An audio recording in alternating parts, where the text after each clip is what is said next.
nous sommes venus aujourd'hui constater concrètement pour voir quelles sont les dispositions qui ont été prises pour effectivement pouvoir redémarrer le trafic domestique.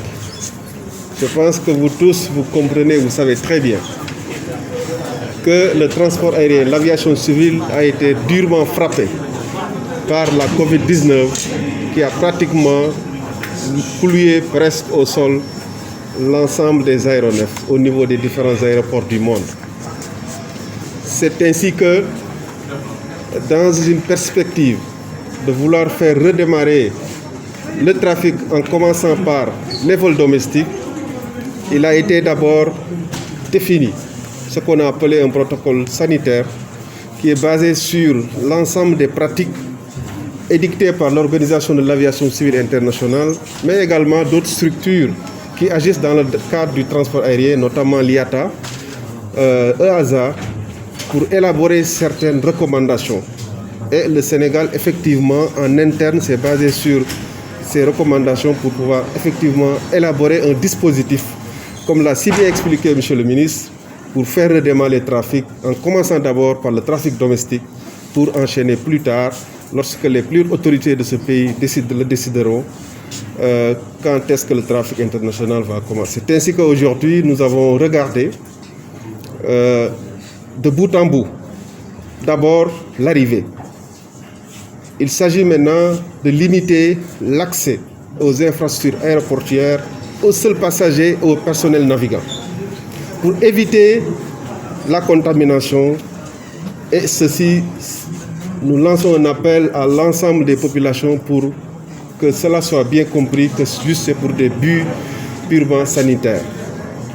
Vous avez regardé avec nous aussi que toutes les dispositions sont prises, aussi bien à IBD qu'au niveau de l'aérodrome de Ziguinchor où nous sommes actuellement, pour prendre en charge le passager depuis son arrivée, c'est-à-dire en limitant d'abord les accès aux structures aéroportuaires, en passant par l'enregistrement, qu'est-ce qu'il faut pour réduire la propagation, le contrôle de l'immigration avec les forces de police. Vous avez même vu qu'il a été défini des barrières pour protéger aussi bien le passager que les proposés au contrôle de l'immigration.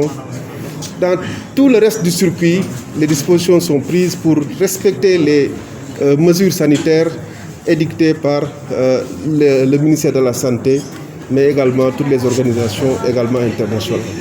Donc pour vous dire que, comme l'a dit M. le ministre, ces règles de distanciation seront appliquées partout. Il sera également procédé au nettoiement également des équipements individuels, mais également des équipements collectifs qui, toutes les 60 minutes, lorsque ces équipements sont en exploitation, devraient faire l'objet de nettoiement et être désinfectés pour leur réutilisation. Donc pour vous dire qu'aujourd'hui, nous pouvons affirmer que toutes les dispositions sont prises pour effectivement réduire au strict minimum les risques de propagation de ce virus dans le cadre un peu du transport aérien. Les dispositions sont également prises au niveau également de AIBD, mais comme vous le savez, le risque zéro n'existe pas. Et l'avion également est un moyen d'échange et de transport de personnes. Ce qui est important, c'est de pouvoir réduire, comme je l'ai dit, ces risques au strict minimum. C'est ainsi qu'il a été demandé dans le protocole que M. le ministre vous a annoncé et qu'il va signer, qu'il est demandé que l'ensemble des passagers, pour plus de facilitation, pourront venir avec un certificat de Covid-19 négatif datant de moins de 7 jours, ou bien s'ils n'ont pas ce papier-là, au niveau de AIBD, le dispositif de caméra thermique est déjà installé. Et ce dispositif va cibler ce qui présente en tout cas les risques et seront traités avec des prélèvements qui seront faits au niveau de l'aéroport. Donc je pense que toutes les dispositions également ont été prises à ce niveau-là. D'habitude, les gens ne voient pas les caméras thermiques et semblent dire que je suis arrivé, je suis sorti, on ne m'a pas contrôlé. Vous l'avez vu tout à l'heure au niveau de Ziguinchor. Il y a un box où il y a un agent avec son ordinateur qui surveille la température de tous les passagers qui passent.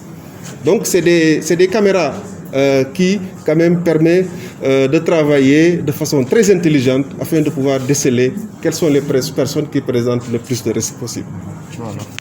Maintenant, néanmoins, nous continuerons également à appliquer en plus de ce dispositif sanitaire l'ensemble des mesures de sûreté et de sécurité.